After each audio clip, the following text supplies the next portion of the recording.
Want to add my welcome to everyone to our HTAP Summit. It's hard to believe, like I was up here almost a year ago to talk about last year's hackathon and time just flew by. And Udi just mentioned our hackathon concluded like a few weeks ago.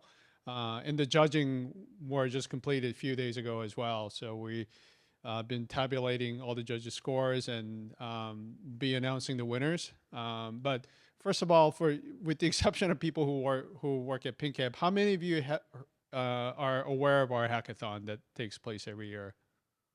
Cool. A few people. So yeah, so I mean that helps. So it helps me sort of calibrate how much detail that I wanted to get into. So we'll talk about our hackathon, how it's organized, our purpose, and then talk about some of the highlights and learnings from this year's hackathon. Obviously, we'll announce the winners. Like one of them should be here in the room somewhere, and then we'll talk about what our plans are after the hackathon. Since the hackathon's over. So just a bit of history about our hackathons.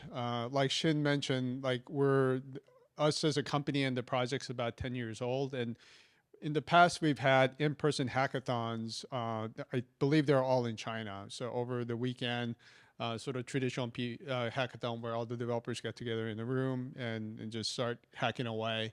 Last year, I mean, this was already in motion. I joined the company last year in April. And we decided to sort of take a leap of faith and have a virtual hackathon that targets that targets a global audience. So last year, the theme was TiDB serverless. We wanted to sort of coincide with the serverless launch, like the middle of last year. And this year we added a layer to that since Vector Search, TiDB Vector Search won public beta, I believe in late June. So we wanted to sort of time the hackathon along with the public beta of Vector Search. So we added another layer to ask people to develop applications not only on TiDB serverless, but also using TiDB Vector Search features. So as you can see from the screenshot, we had over $30,000 in prizes and close to 2,100 participants. This isn't my laptop, so I wasn't planning on this, but we'll sort of make it work. So I'm going to go through some of the logistical details. For example, how the prizes were distributed. So we have the top 5 winners. The first place winner getting $12,000. And in addition to the top 5, we have 2 special awards. So one is called the Social Good Award. I mean, we did the same thing last year. This is to sort of recognize projects that were addressing like social needs, whether it's like in healthcare. Last year, one of the projects that we considered actually was developed by a couple of young developers in Nigeria, trying to help farmers in sub-Saharan Africa, which I thought was kind of cool. They developed a solution, including like hardware sensors. So we wanted to sort of continue that. And this year, we also added a Best Open Source Award. The requirement was that not only your software, but all the software they're using has to be open source based. And the reason why we did this, not only is because we're passionate about open source and TiDB is open source, but what we realized last year was that vast majority of the projects had open repo that was public and also like based on open source license as well. So we wanted to sort of keep that momentum going. And let's see, a couple of other things. We had a good balance of judges, both from PingCAP and also from our partners that Shin talked about. Shin was one of the judges too. So it was good to have a lot of outside like perspective on evaluating our projects. In terms of this judging criteria, there were 5 categories. Like these points add up to 100, and each category judging criteria had different weight. The top one being the technical implementation of, for example, TiDB serverless and vector search. And one of the things that we added this year was like documentation quality. Because I think, especially for young developers, this is, I mean, even for like developers who've been working for a long time, documentation tends to be kind of neglected, unfortunately. So we want to make sure that that was one of the criteria that we're going to look at in terms of, how easy is it to figure out how to use the application and how to like sort of use the app, for example. So those were the criteria. All right, so wanted to share some quick stats. So as you saw, we had, close to 2,100 participants from over 80 countries. And the number of participants we had last year was slightly under 1,500. So if you want to look at a percentage increase, it's like more than 40% increase in terms of participation, which we're very thrilled with. And what was interesting was that even like the last couple of weeks, people were still registering for the event because it tends to like slow down, but it just kept going. In terms of participation, the top 5 countries were India, US, Indonesia, South Africa, and Canada. I think like India, US, and Canada were also in top 5 last year, but we had some new countries sort of surface to the top 5 in terms of participation. So we had over 80 projects. And what was also cool about the event this year was that we had like 7 sponsors. We only had 1 last year, and this year, again, I want to take this opportunity to thank all of our partners who helped us out: AWS, Anyscale, Defy, Gina AI, Lepton AI, Llama Index, and NPI. And a lot of these sponsors, provided their tools. So if, for example, if any of the participants needed more than a free tier of their tool, they were willing to provide them. Some made financial contributions. Some went to our sort of kickoff meetups around the world. We have meetups in Amsterdam, Tokyo, and here, like just down the street in Sunnyvale. So a lot of the sponsor company representatives came and spoke. So really added a lot to our hackathon this year. And I think it also helped the participants too, because they didn't have to build everything from scratch. They were able to use a lot of these tools from the sponsors to build, and so they can just focus on building good applications for users. Type of projects that we saw, going through like 80 plus projects, it was kind of, I was trying to go through an exercise of what kind of applications have we seen this year. These are the 3 broad categories that I came up with. One is like a productivity tool, not just for developers, but also for like a business use cases, like marketing automation. There was like one targeted for like HR organizations, a lot of research aids for students, like academic research, and also like a customer feedback. So you'll get to see a few of those when I announce the winners. And there are a lot of good fun stuff too, which I thought was interesting, like, sports, travel, and movie recommendations that really piqued a lot of our interest. In terms of popular tools that were used by developers, obviously they use a lot of our sponsored tools, like Llama Index, Gina AI, for example, were popular tools that people use. And others like, there are obvious ones like Ollama and Langchain and OpenAI that you figure people will use because they're developing AI applications. But what sort of caught our attention at the end was like tools like Gemini and Streamlit. Like a Streamlit, I didn't even know what it was until I saw it repeatedly popping up. But this really helps you build and like share your applications in a very like easy way. And on top of that, it's also an open source, which I didn't realize. So that was really nice to see from a lot of our contributors. And just final few other items, like I mentioned like open source. And when I sort of tabulated how many had like open repos and had open source licenses, it was more than 85% of them. I don't have the data from last year. Like, I don't think we officially tabulated them, but it wouldn't surprise me if it's pretty similar. Maybe it's a little higher this year because we had a special award for open source projects, but pretty impressive. People are embracing open source, which we love to see. And if you want to check out our project gallery, there's a QR code, or if you go to the Depo site, you can find our hackathon and look at all the project galleries, 80 plus of them.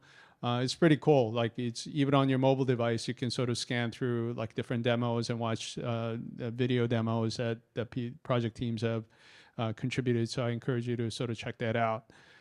So moving on to what we learned from this year's event. So obviously there was a lot of feedback, especially on our hackathon channel on Discord.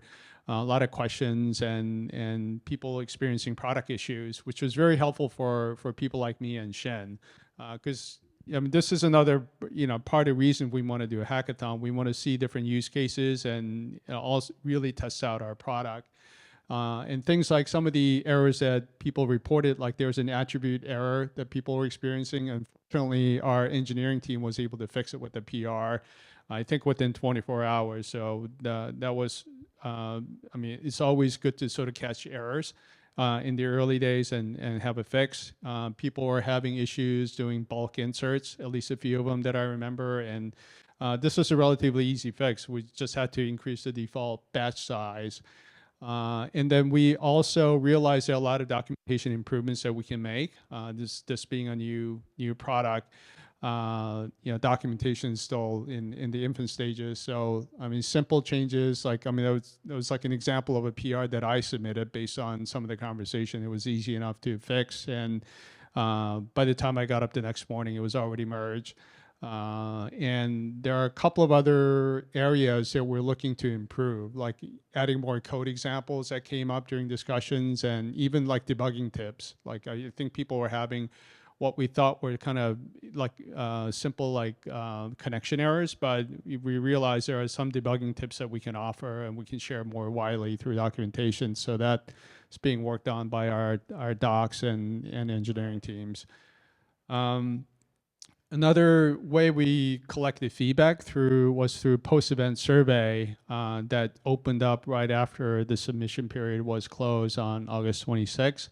So overall satisfaction score, I was hoping for a little more 4.5, but close enough. But the two stats that really encouraged me was that 85% of the respondents said they wanted to come back and participate in the hackathon again next year. So hopefully that'll contribute to continued growth of our event. And the other question that we asked, like we wanted to keep the survey like anonymous, because I'm a firm believer that the event survey needs to be anonymous so that we collect honest feedback. But we asked people as an optional question, would you like to be contacted for further discussion about your experience with not just with the hackathon, but with the product? And a lot of people said yes, and they left us their email addresses. So we'll be, Shin and I have a busy task of reaching out to those people after today and learn more about their experiences with the product event. I mean, some of the challenges that came up, I mean, a lot of these are, to be expected, like people always, want more time, coming up with an idea. I understand it's difficult. But, number of people reported that they were having issues learning how to use serverless and vector search. So we obviously want to make that seamless and easier. So we'll try to get more feedback. And I don't know if any of the judges I don't think I see them in the room, but I also talked to some of the judges because I want to sort of get their impression of the overall quality of the projects, and they're pretty positive to my relief because I didn't want them to spend a lot of time and realize that a lot of the projects weren't up to snuff, but people had commented that a lot of the projects were very polished, which is not always typical for a hackathon. Like they tend to be rough around the edges, but as you'll see, like even I was like some of the projects when I opened them up to check out the application or demo, it was very polished and I was very impressed. So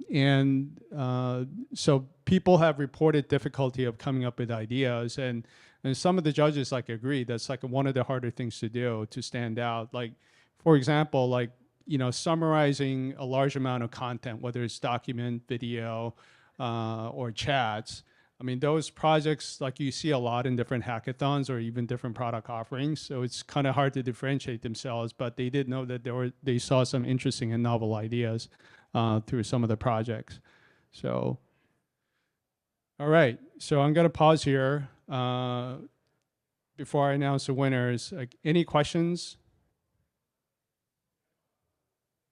Cool. All right. So So I'm gonna announce the top 5 winners first in the reverse order, starting from the 5th place to the first, and I'm gonna try to attempt. Hopefully, I can. I haven't tried it on this laptop, but I'll try to demo the products as well. Demo the applications, some of the applications as well.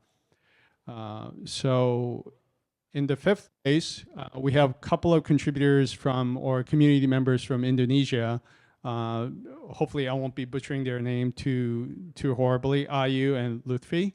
So they developed an application called Hangout AI. So this is sort of a travel app that you can use. I mean, they call themselves WFC, which wasn't sure if that was an acronym, but they do a lot of work from cafes in Indonesia. So they wanted to sort of create a Hangout application with their friends and colleagues in Jakarta, Singapore, and Kuala Lumpur. That was their initial focus areas, and it was actually kind of cool. I've never been to any of those 3 cities, so I sort of picked a random place on Google Map in Singapore, and I have 6 hours, and then it gave me sort of a rough itinerary of how I can sort of occupy myself over 6 hours in that particular area of Singapore. So it was pretty cool. Yeah, I was very impressed.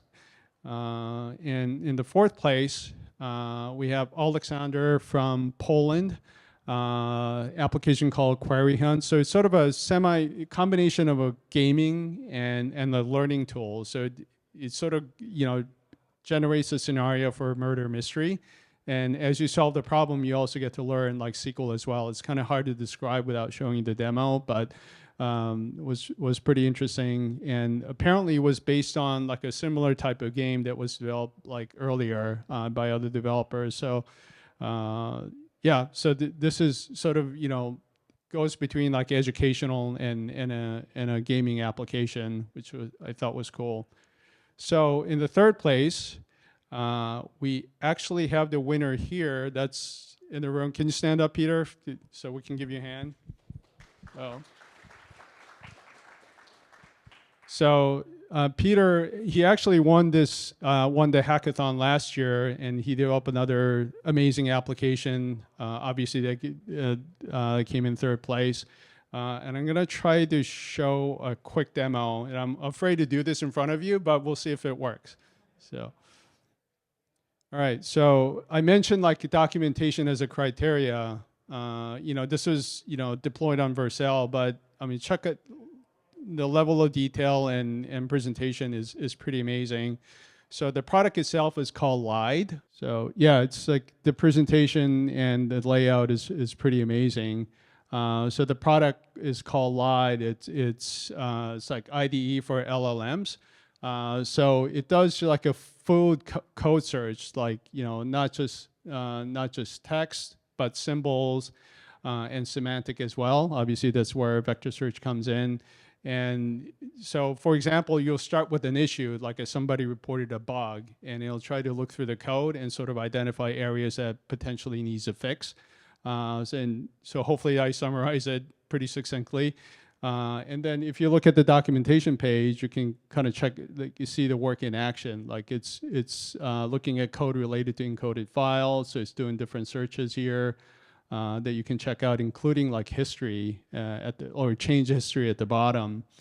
And what was really nice about this, Peter also did benchmarking against other open source products that are in the similar category. And I think in a lot of cases, up to 50% improvement in problem identification. And if you want to see all the details, you can check out the full report. Sorry, I'm struggling with the mouse a bit, but yeah, if you want to look at all the details, he has a markdown file with all the information on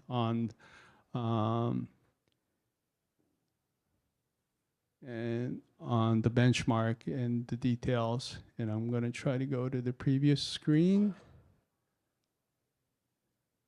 So, and then talk about eating your own dog food. He found a bug in our vector Python client using his own product. So you can check out the details, and I can also show you a quick demo at the top to give you a sense of what Peter's been able to do. So if you go to the playground. Of course, this happens with demos.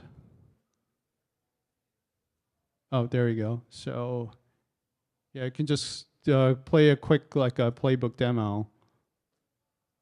So it starts with an issue, like the bots are, responding, like alerting a couple of people, doing a preliminary analysis. It's going by pretty fast. They provided hint throughs with some keywords, and they were able to identify a code where there might be a potential problem. And I think it's this area where the problem is. And here's the PR suggestion. So yeah, it's pretty cool. I encourage you to check things out. But thanks again, Peter. Congratulations, and I mean, not only for creating wonderful projects, but you've been a loyal participant throughout. So I really appreciate it. That really helps us from community and also from product perspective. So thanks again. Cool. So I'm gonna try to gracefully close the window. There you go. So, all right, so that's the third place. The second place is an education app called Clever. So you see then and Sarah, there are 2 students, I believe, in Germany. So as you can see, it's a mobile app for targeted at students.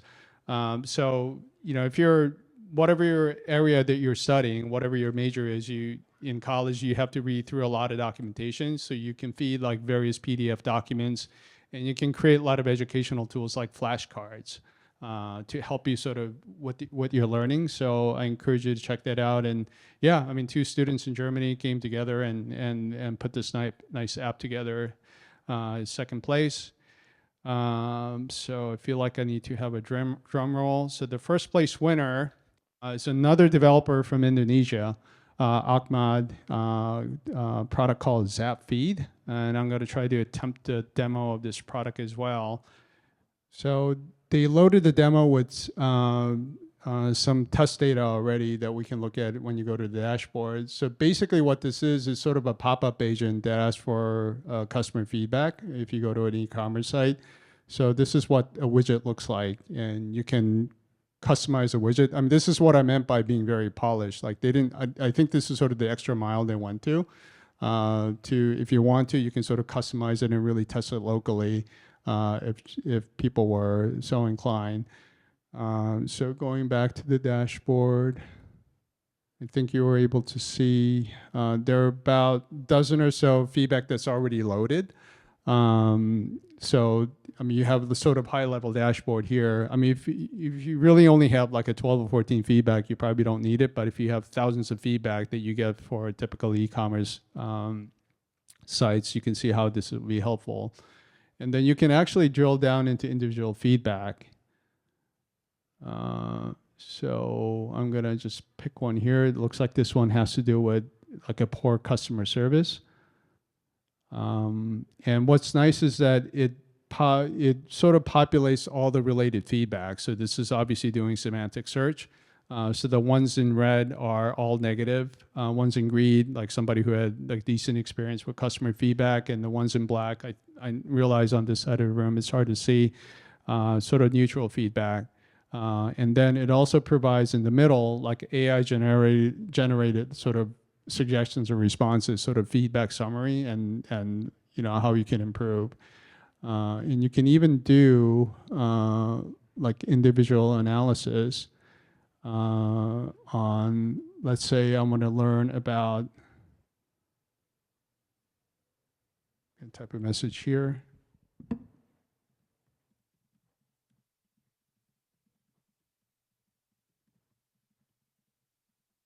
So I just type, I'm sure it's hard to see. Anyone experience any shipping issues?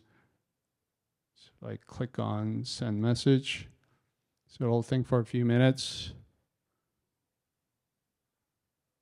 Yeah, and then it sort of summarizes like there were order delay issue, or at least like it looks like a couple of them, and then what the customer service response was. So we thought this was like really polished, and a lot of the judges agreed. So want to really congratulate this individual. I mean, he did the work by himself, which is sometimes hard to do. And yeah, so here's our top winner for this year.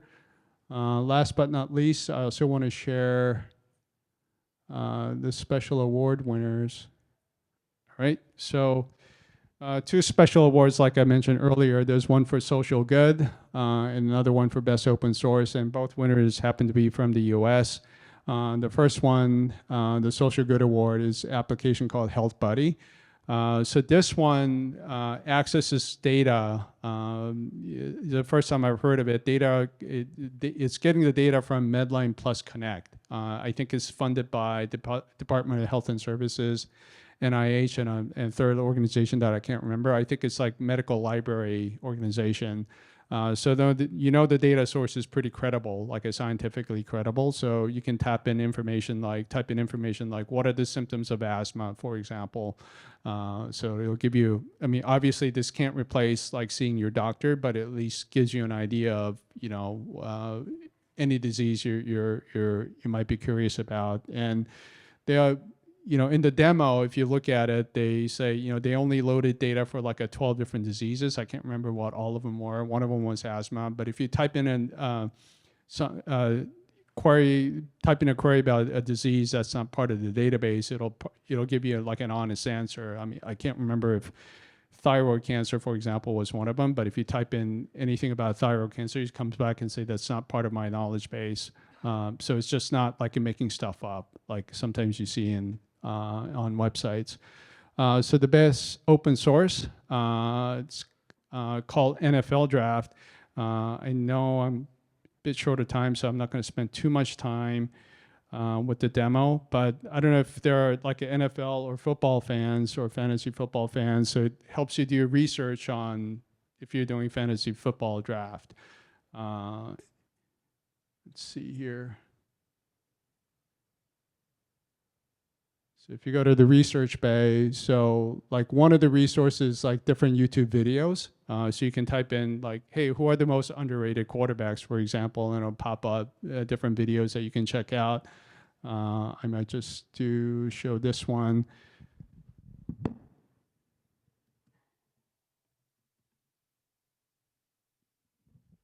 So I just typed J.K. Dobbins because that happens to be a player that I know. I'm not a huge NFL fan, but if you want to search a player that's similar to anyone you type, it sort of pops out information on several players that have similar profiles, I guess. So, and Dave actually, this is like one or two projects he submitted. I was pretty surprised. Like he's submitted more than one project, so glad things sort of worked out for him. And yeah, but if you go to the project gallery, a lot of them have information on how to access your demo application, so I encourage you to sort of check that out. And again, I want to congratulate the winners, and we're very impressed with the quality, and yeah, look forward to more next year. So one last slide before I turn things over to Sean and the main event for the day. So one of the things that we wanted to do a better job of this year was actually, going more in depth on a lot of these projects that were contributed during the hackathon. So I think we just did like one or two blog posts last year, and we had a podcast episode. This is a shameless plug for the podcast that we have. We interviewed, one of the project participants, but really wanted to go more in depth and have technical discussions with a lot of the participants and share the knowledge with the rest of the community. We're experimenting with a lot of short form videos nowadays, and then more written or video content to come, especially after Shin and I follow up with some of the participants. So that's it. Well, thanks for listening. Hope you have enjoyed the rest of the summit.